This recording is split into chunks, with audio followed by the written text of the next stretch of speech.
देखें, हमने अब तक रोशनी का इनकास पढ़ा, रिफ्लेक्शन ऑफ लाइट पढ़ा। अब जो है एक और तस्वुर है रोशनी का इनअताफ। क्या बोलो? रोशनी का इनाताफ, यानी रिफ्रैक्शन ऑफ लाइट बोलते हैं उसको। रिफ्रैक्शन ऑफ लाइट किसे कहते हैं?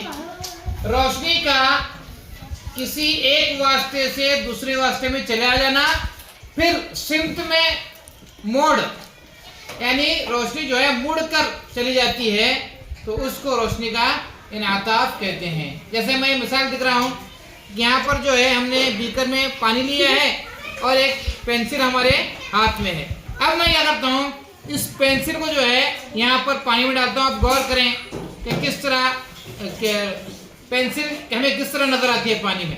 हवा एक वास्ता है और ये पानी एक वास्ता है, मीडियम है। जब हवा के वास्ते से रोशनी किसी और वास्ते में चली जाती है पानी जैसे, तो वहां पर क्या चेंजेस होती हैं देखिए आप।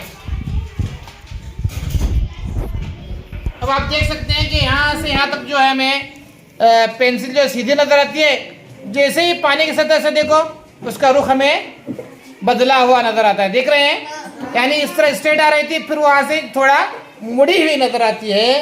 तो इसी चीज को रोशनी का इनअताफ या रिफ्रैक्शन ऑफ लाइट कहते हैं। नजर आ रहा है आपको? हाँ जी। देखिए, हमें ऐसा लग रहा है कि भाई पानी में जो है पेंसिल टूट कर है अलग हो चुकी है। ऐसा नहीं है। पेंसिल तो देखिए, दिखाता हूँ निकाल कर, ऐसी ही है, लेकिन रिफ्रैक्शन ऑफ लाइट की वजह से जो है पानी में उसकी जो छवि है वो अलग नजर आती है। देखें, समझ में आई बात? तो किसी शफाफ वास्ते से दूसरे वास्ते में रोशनी का मुड़ना क्या कहलाता है? रिफ्रैक्शन ऑफ लाइट या रोशनी का इनअताफ कहलाता है।